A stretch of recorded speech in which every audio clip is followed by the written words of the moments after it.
Hi everybody, Miscellaneous here and welcome back to my channel. For those of you who are new, this is where I take you to see offbeat, quirky and interesting tourist attractions. Today I've been to a real hidden gem, which was once considered one of England's finest gardens. I've been to Warley Place Nature Reserve, which is in Brentwood, Essex. It's easy to reach if, like me, you don't drive. You simply take the Elizabeth line down to Brentwood station, then it's about half an hour's walk up a not very steep hill. These gardens were once created by Ellen Willmott, who was one of the leading horticulturists of the Edwardian times, and inherited wealth allowed her to indulge her passion. Alas, in 1939, the adjoining house was destroyed. Then the gardens were allowed to fall into rack and ruin until 1977, when uncovering began. There are only ruins here nowadays, but it's certainly worth a walk through here. There are 25 acres to see, so come and take a walk in my shoes and I'll show you a headache tree.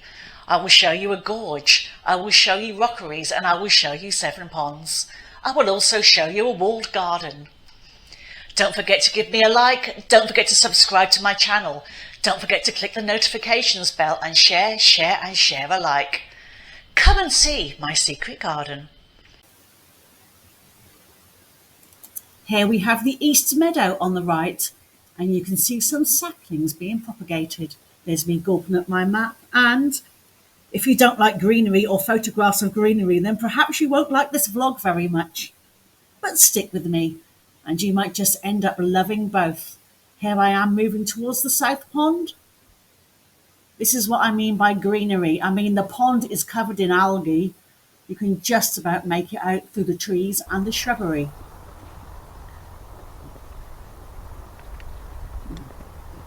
Moving on, and it's free to enter the nature reserve, although they do appreciate donations. It's open from dawn to dusk throughout the year.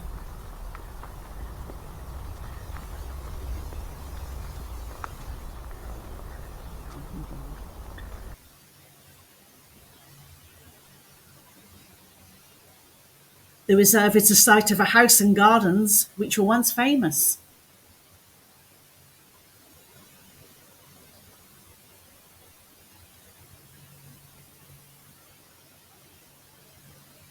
As I mentioned before, the gardens once belonged to renowned horticulturist Ellen Willmott, and she lived from 1858 to 1934. Here is a man-made gorge. I'll show you views from both sides of the wooden bridge. Ellen Willmott moved into Warley Place in 1875 after her father acquired the house. It was to become her lifelong home. She was the eldest of 3 daughters.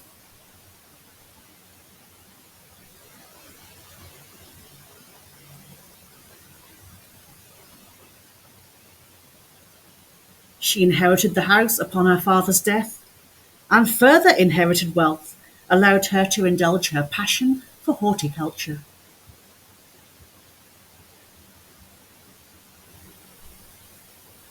The house was destroyed in 1939.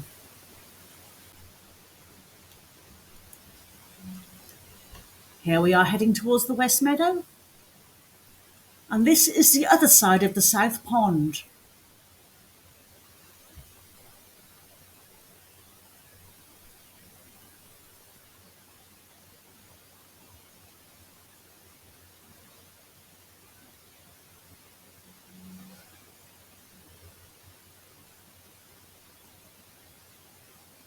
I'm speeding you up a bit throughout the gardens, although I will pause at important sections.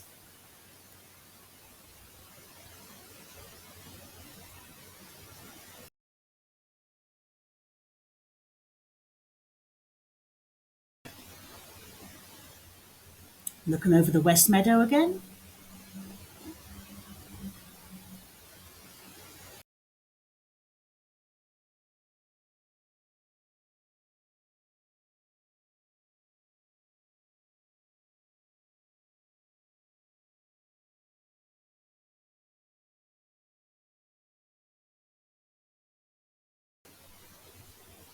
Strange and fascinating buildings that were once part of the gardens do pop up.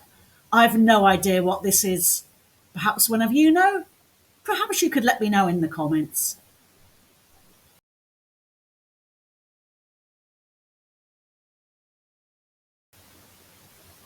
You do have some numbered boards like the one on the left here. They correlate with the map and give you some kind of idea of where you're at. We've made our way towards the walled garden.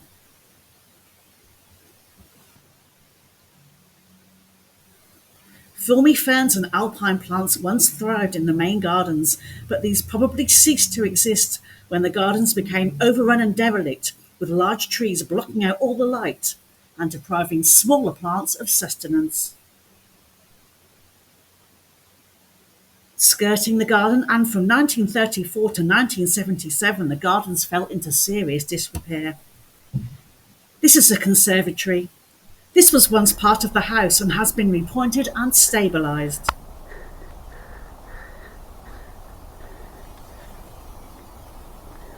The old tessellated flooring is still visible. And here's a plaque dedicated to Ellen Willmott.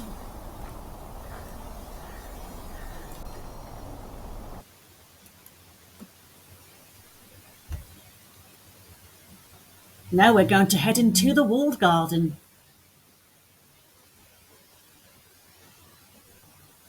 Come into my secret garden. Miss Willmott was considered as influential as her contemporary, Gertrude Jekyll. She lived from 1843 to 1932. Ellen Willmott is believed to have cultivated over 100,000 different species of plant. Her wealth also allowed her to buy gardens in France and Italy.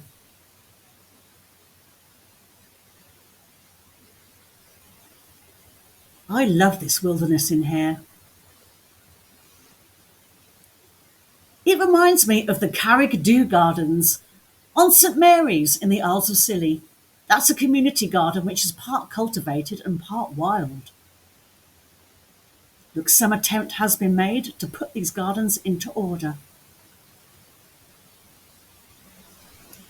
You can see where the walls have been stabilised.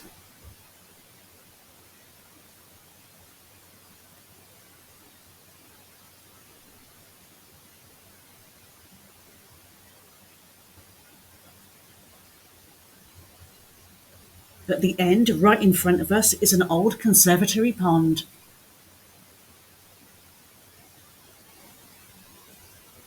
The drain to the left, algae covered. Or was it a well? There's me having a gawp at it.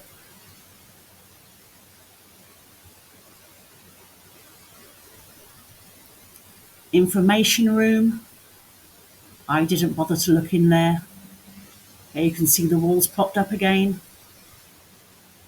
Another look at the conservatory.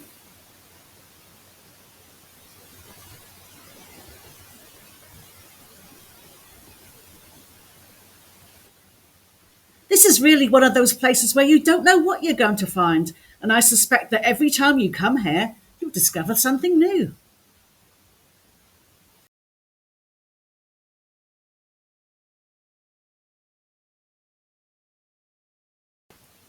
These are tiled conservatory floors and a hot pipe cover, or rather, the remains of.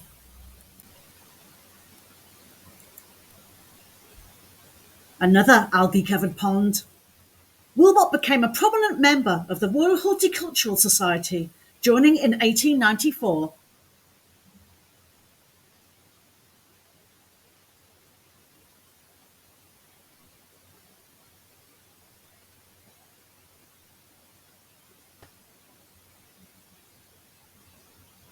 Do check out my blog. I will always be a writer before anything else.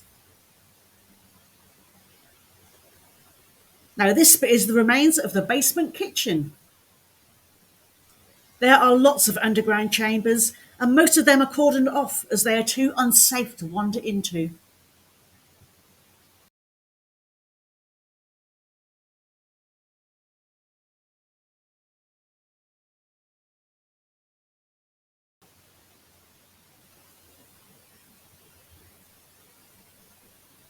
There is something almost majestic about this pond, which comes with a dire, deep water warning.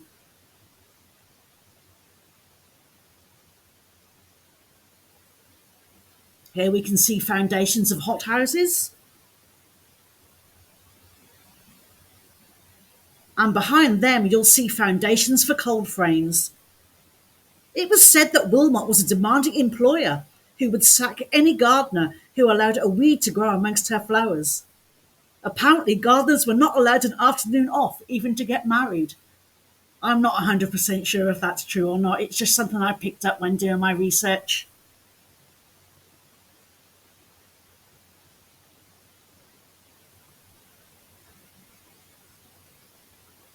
Here we can see a scampering squirrel. The super dean saw dragonflies as well. Now, could this brickwork be the foundations for a stream heading down this part of the garden? This Edwardian garden was considered outstanding and was even visited by royalty.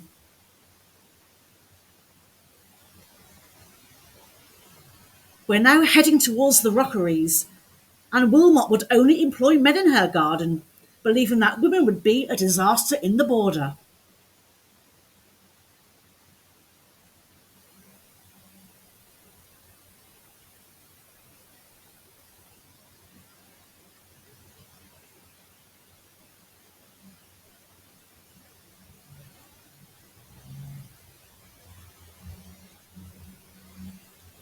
Here are the rockeries, and these were a fairly recent discovery.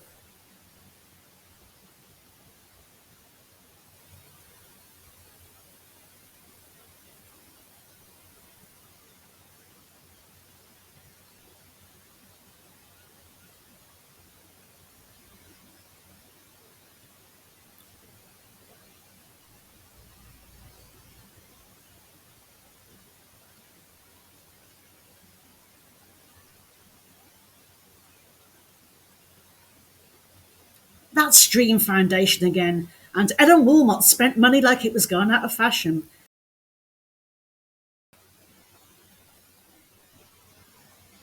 As well as squirrels and dragonflies, Warley Place is home to several species of bat and many butterflies and other invertebrates.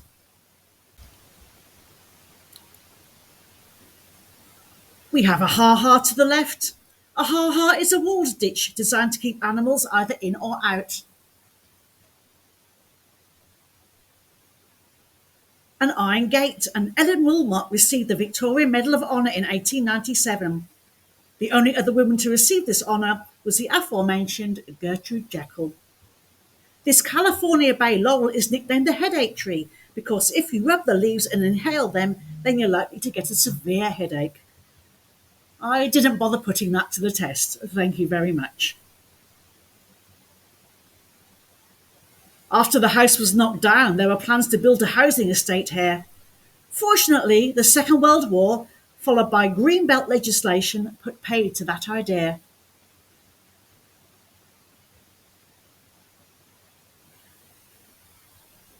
The gardens are 25 acres in size and consist of 2 loops. Here we are finishing off the first loop before we start the second, and the nature reserve has been managed by the Essex Wildlife Trust since 1977. Certain parts are out of bounds for safety's sake, as you can see, and new features are being uncovered all of the time.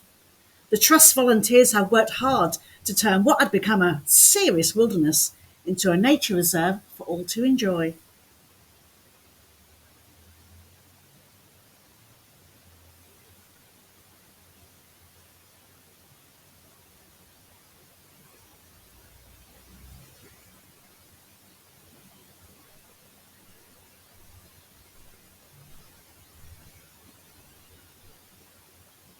We're back by the West Meadow.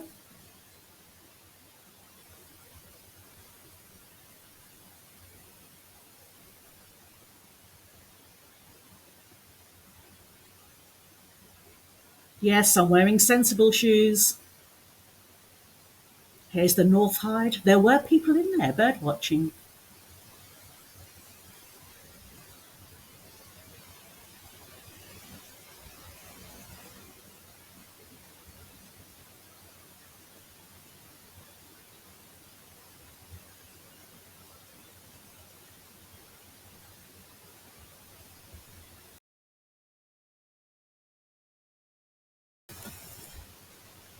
Warley Place is considered to be the loveliest lost garden in England.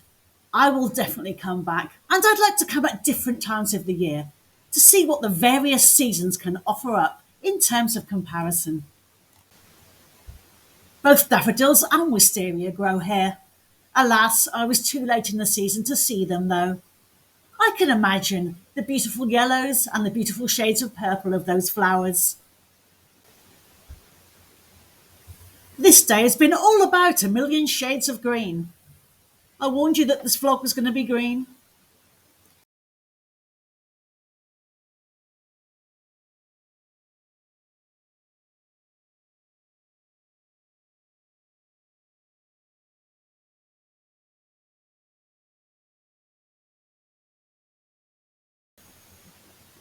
There's a bog garden in this area to the left.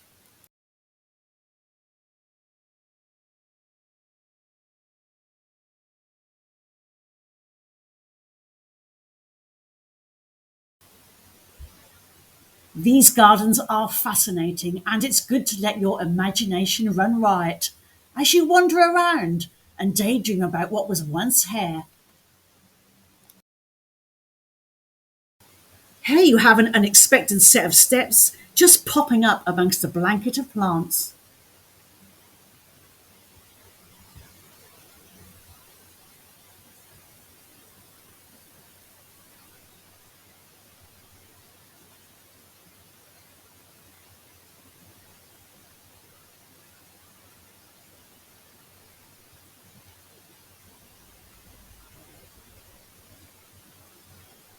I just had a nose around the corner before we went back to Nut Walk.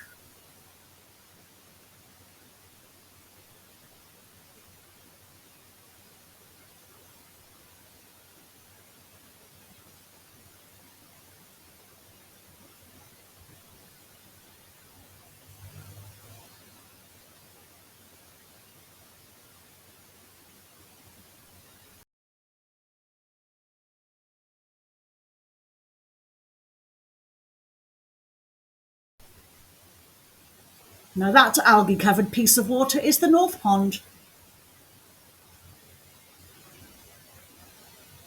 Here's a hint that tells you to keep off the plant beds. That is where the daffodils grow.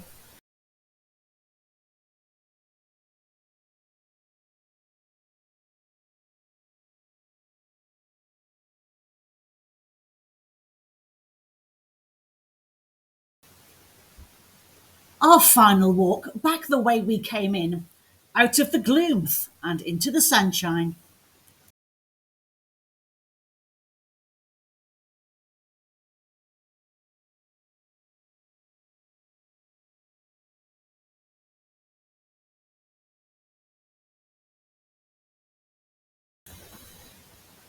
One final gawp at the South Pond and another dire warning before heading towards the gate.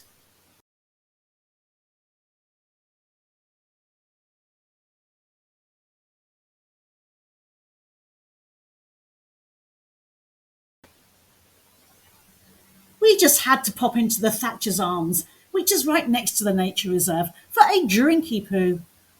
All this walking round exploring is thirsty work, you know.